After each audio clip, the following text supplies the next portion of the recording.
yesterday at about 1:30 p.m. in Florida time, Donald Trump was playing in his golf club, and there were some shots fired at him, but thankfully he is safe. A lot of Secret Service agents protected him, and they also found the shooter. They saw exactly where he was in the bushes, and they started engaging with him, and that led to the shooter fleeing the scene. And sometime afterwards, they found him, or at least found the person who is allegedly the shooter by the license plates. Now, we see here some footage from the gun and the backpacks of the shooter that is right in the bushes nearby the fence of the golf club. And this shows that the person fleeing the scene, the shooter, the would-be assassin, had to leave very quickly because he left his gun there, did he? He left his gun there. This appears to be an AK-47. We have backpacks, and also they're saying that there were devices that for recording what is going on. GoPro. A GoPro, yeah. Most probably the person wanted to make a big deal out of it. I mean, that goes without saying. But good thing is that he missed and Donald Trump is alive. Right, so we have here the first post of Donald Trump after the second assassination attempt. He thanks everyone. He says that the Sheriff Rick Bradshaw and the other Secret Service agents did a wonderful job. Everyone is safe.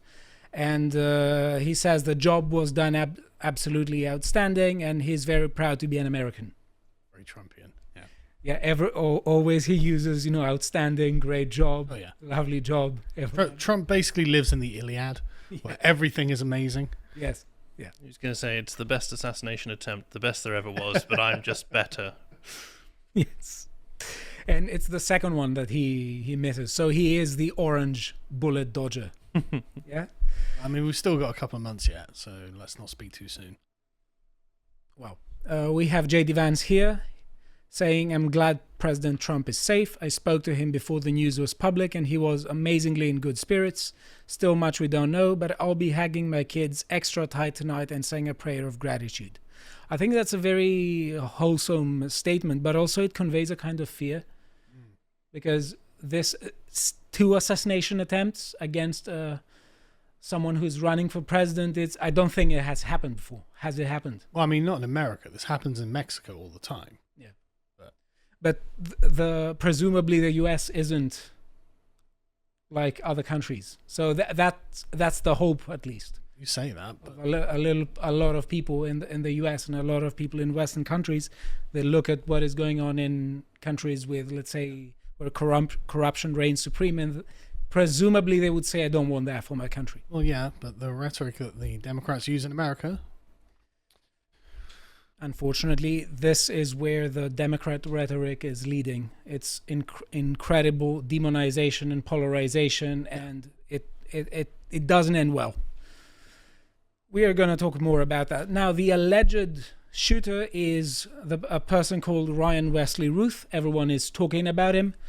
And they have found several interesting stuff about his past. I saw that he has been arrested multiple times on violating several gun laws. Right. But he also has some interesting points about Ukraine. He makes some interesting points about Ukraine. If you see, he has appeared in a propaganda video for the Azov battalion. What, the actual Nazi battalion in Ukraine? Well, you can see here we play this without a sound, and they are saying here he is. Like, the Azov battalion are actually the Nazi battalion. Well, they have definitely questionable people amidst the rank. Questionable iconography. I don't think we need to equivocate all that much with them. Okay, yeah. I mean, I'm cautious for... I appreciate that. For caution's sake, and also for the platforms we want to put this. Now, here he appeared on the Romanian Newsweek, and he was saying how he wants to basically recruit people to fight for Ukraine. Mm-hmm. He was particularly aggrieved because the Ukrainians did not allow him to join their ranks. Yeah, he looks quite old, right? He looks quite old. Here he's 56, now he's 58. I think he was born in February 1966. Right. And he seems to be a bit childish in his mentality.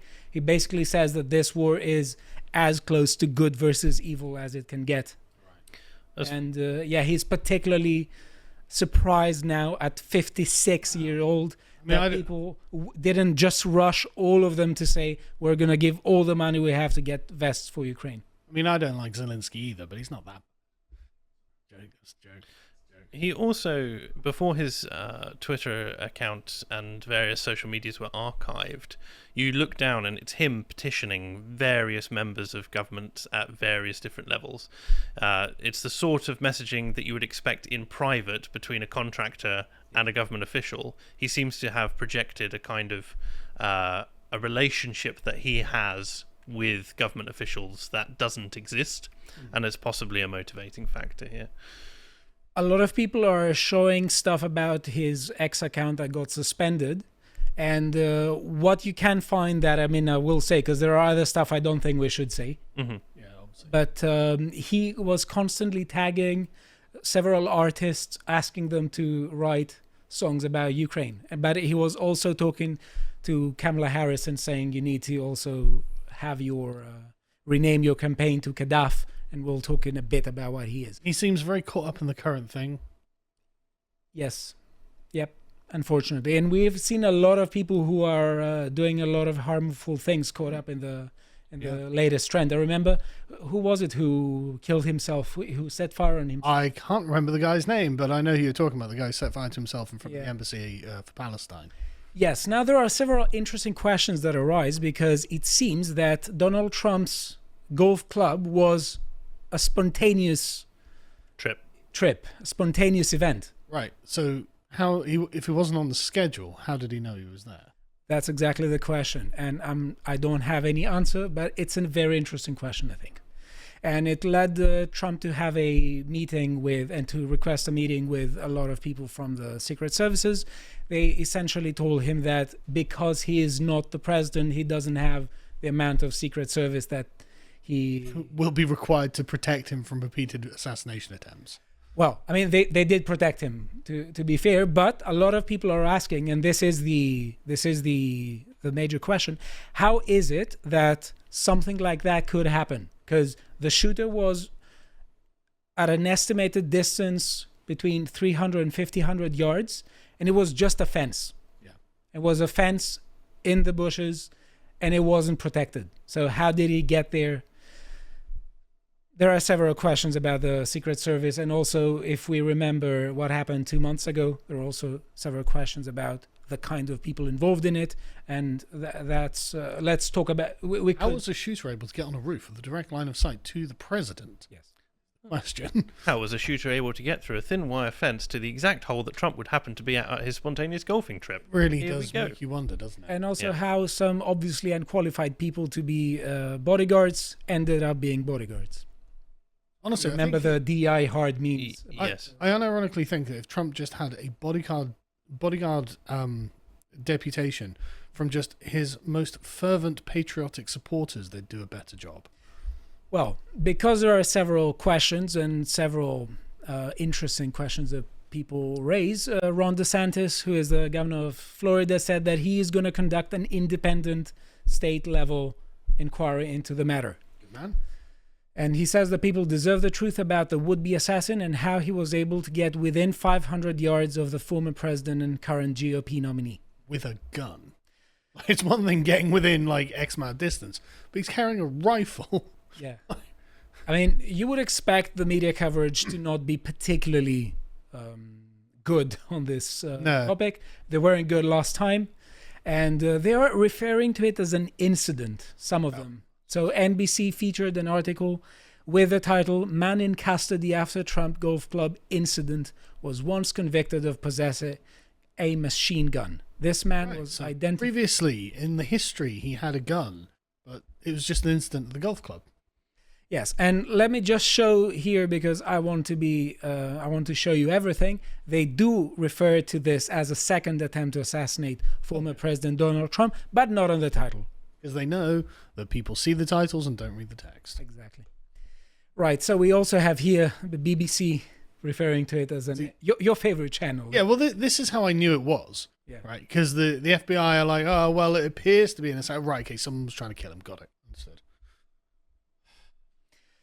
Here we have a friend of the show, Sebastian Gorka, essentially being cancelled from being shut down from Sky News, because he was phoning, he was talking about the incident, and the reporter didn't particularly like what Sebastian Gorka had to say, and they essentially cut him down.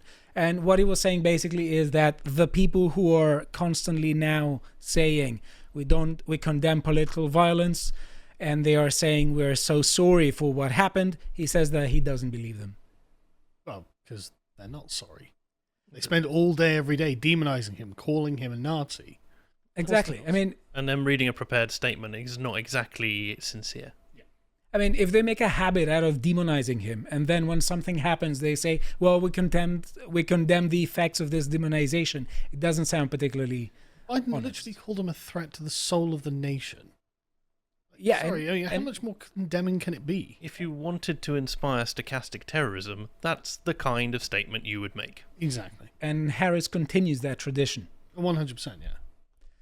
Right, we also have here, just hours after the second assassination attempt on President Trump, and CBS is using their 60 Minutes to talk about January 6th, and the threat to democracy posed by it. And they say, yeah. He's just a threat to democracy. He's just going to be a dictator, which is what they say all day, every day. I mean, what was it, Time magazine photoshopped him as Hitler on their magazine and stuff like this, okay? NBC also put out a piece where they said they condemned his fiery rhetoric for potentially inspiring the act. Ah, yes. Trump did this to himself. And as we will see, there is a lot of that rhetoric, and even more so coming from the other side. Right, we also have here from Razor Fist. Here's the thing. Democrats are saying nothing to goad people into trying to assassinate Trump. Yeah, this, I particularly despise this chap's tweet here. Yeah. They're saying nothing to goad people into trying to assassinate Trump. Their rhetoric against Trump is actually far less hysterical than 2016 to 2020. It's like, no, whoa. Like, sorry, Forbes? Like, Biden says bullseye comment about Trump was a mistake. Yeah, because it implied that he wanted him shot. Missouri Congressman, don't miss next time. And then, of course, you've got the culture industry being like, don't miss next time. I don't know why that like. Yeah, that's from Tenacious D. And then Kathy Griffin. No, that's 2016. Yeah, that's the old one. But it's the point being, this has been a very consistent through line in their commentary on Donald Trump, which is, God, I hope he dies. Yeah. I hope someone kills him. But this is interesting because it shows a lot of double standards when it comes to the Overton window, because we frequently talk about the Overton window on the right, but we don't talk about the Overton window on the left. And it seems that this kind of rhetoric is just completely normalized. Totally. I mean, look at this guy's response. He tweeted that, and obviously a lot of people were like, that's not on. And so he was like, right-hoys will be extremely mad at me for saying this, but Trump keeps getting shot at because his own rhetoric creates a violent atmosphere, not because the Dems are doing anything to place his safety at risk. All right, well, we're just dealing with liars, people who are lying constantly, non-stop, and will never take responsibility for their own actions and the things that they've done. It's the extra line at the end there. If he toned things down, if he cucked to us... Yeah. If he did what we wanted him to do, if he was Kamala Trump, we wouldn't be in this situation. Constantly calling him Hitler and saying he's going to be a dictator and that he should be assassinated. Yeah, that's just do as we say and we won't get you killed. Is the position of the Democrats at this point? It's kind of gentler politics, Carl. It's very be kind, yeah. Yes, and if you see here, if he toned things down, he'd be less likely to get shot at, shifts the responsibility from the shooters to himself. It's like when a lot of people are doing about women. They say, well, if they didn't dress that way, they wouldn't get assaulted. Right, we have here someone again, David Frum. Of course, David Frum had to come out and be in defense of the shooter. And we have a very good response by Donald Trump Jr. David Frum says Trump and his running mate have spent the past week successfully inciting violence in Springfield, Ohio. Today they want how? Just pause it. What was the violence they incited in Springfield? Okay, I think it has to do with cats because cats are the largest predator on Earth. So unless people eat cats, their hunt is going to continue. Right. But the point is, I'm not aware of any violence that has come up in Springfield, Ohio because of Trump. Are you? There aren't roving gangs of people hunting Haitians in the street, like the Haitians hunting the cats. I just want to be clear. As of recording, those Haitians were hunting geese, not cats. Oh, forgive me. According to the Attorney General of Ohio. Sorry, carry on. Right. Now we're going to Kamala Harris's I don't want to statement. spread fake news. No, Attorney General of Ohio said no, they were hunting geese, not cats. it's very fair enough.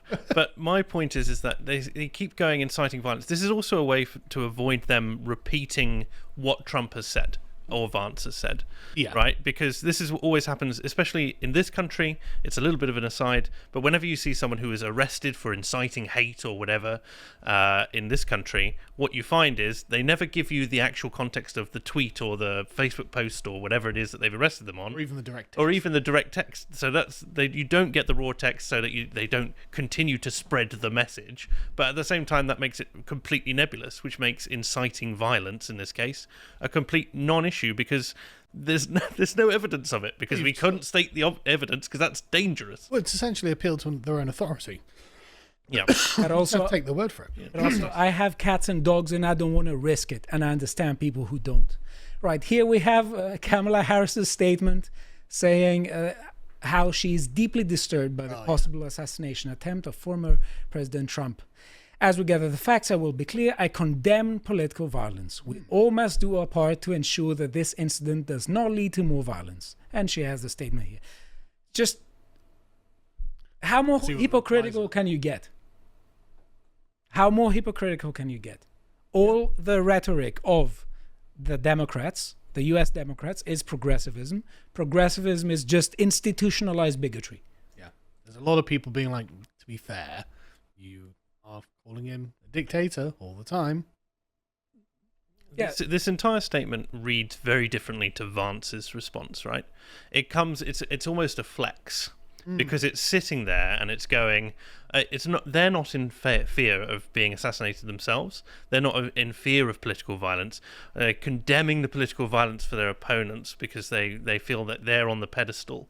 Whereas Vance is sitting there going, they targeted my running mate twice. Yeah. I could be next on the block. The left doesn't feel like that about themselves.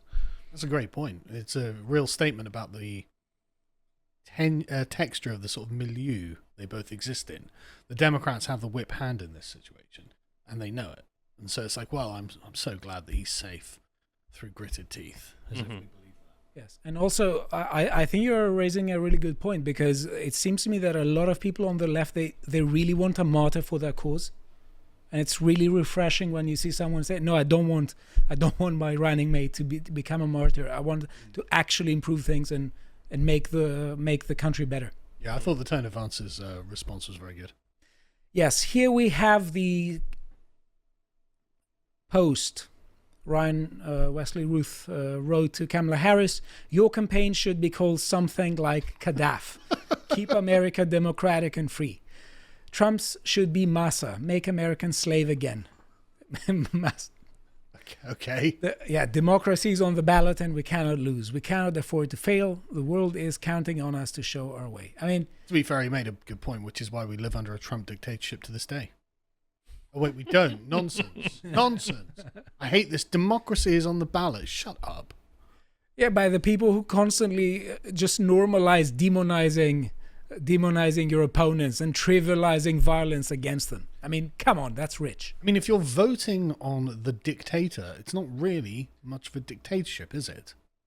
If we want to bring up the fact that the Democrats have probably statistically challenged the democratic results of elections more than the Republicans in the past as well. And the thing is, I'm totally fine with people challenging the results of elections. Yeah, me too. I think that's a great thing, and almost everything should be double checked. It's like in football where we have the VAR. A lot of people contest the referees and they say, okay, let's defer judgment to the VAR. I don't know. See if someone is offside. Makes no. I have no idea what you're talking about. I don't know what the VAR is. I don't watch football. Okay. I'm sorry, I'm middle class. It's not even that. I just don't find it that interesting. Right, and here we have the obvious point that Christopher Rufo made 2 months ago, and it's absolutely active. Oh, sorry, it's the New Republic, not Time Magazine. Although Time Magazine may have also done They did something recently where he was riding towards the White House, and it looked like he was going into Mordor to challenge Mount Doom. It was amazing. It's absolutely based. The people who have been pushing this must be held to Yes, it's okay to compare Trump to Hitler. Don't let me stop you. Oh, thank you, New York Times. Just Yeah, I mean, God damn it. that's what I find infuriating about this kind of rhetoric that the U.S. Democrats are putting forward. It is absolute bigotry in the name of fighting bigotry. It's also anti-white racism in the name of fighting racism. You don't understand, Stelios. You can't be tolerant of intolerance. That's why you've got to be more intolerant. Exactly. And also That's what makes us tolerant. Exactly. And at least we feel bad about it. I don't think they do. I don't think they feel bad about their intolerance at all. I think they feel completely righteous when they're doing it. Yeah. Because it's not even saying that, when you have to do some bad things, it's just necessary evil. They're cheering about it. Yeah, there's no shame in them at all. Exactly. No, but it's just, I think, the point of stochastic terrorism. If you're radicalizing all the time and you're demonizing your opponent and his supporters, and you're essentially saying that this person and his supporters are responsible for just every ill on earth, yeah, you're going to demonize them. People are going to be radicalized against them. People are going to see them as people who should be deprived of their rights. Well, as Mark pointed out, the left calls this stochastic terrorism, which is just an increased likelihood that terroristic acts will happen towards the subject of the rhetoric. And if the left wants to use that as the standard, okay, well, yes, look at what we're doing. Exactly. And they need actually a mirror. They need to do some criticism, some self-criticism, because very frequently, you could say about 1,000% of the times when leftists are accusing rightists of stuff, they're projecting. The thing is, a lot of that reminds me of sort of like teach them not to rape. It's like, look, I don't actually think that the responsibility for making sure that people don't get raped should be in the hands of a rapist. Actually, I actually think that that's the person most likely to do the raping. So actually, the people who aren't going to rape should be the ones preventing the rapists. Yeah, but have you thought of the rapists' human rights? No, because I don't believe in. But they would. I think they need to be scourged. They would definitely start saying sure, but the human rights and stuff. Yeah, I mean, point, it's crazy. The point is, I don't think we can go like, oh, Democrats, shouldn't you have some self-reflection? No, they're mental and evil and want you dead. They're also incapable of it. They will think about you. They on the one hand condemn you for basically dehumanizing trans people, and on the other hand, they will say that all MAGA voters are bumbling hicks who live in a country and drink moonshine and have racist, no brain cells and are racist. And when you get shot, they'll be like, yeah, well, look at what you made us do. Yeah. It's like, sorry. But also, when they're talking about dehumanization, when they're talking about the transgender community, they think essentially that disagreeing with any small part of someone's self-conception is dehumanization, which really is not the case. And here we have 2.5 minutes of Democrats explicitly calling for the use of explicitly trivializing violence against Trump. You can visit a website and watch it. It's everyone knows this. If you think you have to repeat this knowledge, visit a website, click on the link, we have it. Hi folks, thanks for watching. I hope you enjoyed that segment, and if you did, you can go and get issue 2 of Islander magazine from shop.lotus.com. It's available all across the world and of course contains the cutting edge of right-wing thought and the most relevant aesthetics you'll see anywhere. While you're at it, come and follow us over on Twitter, X, at _lotuseaters_com, and I'll see you next time.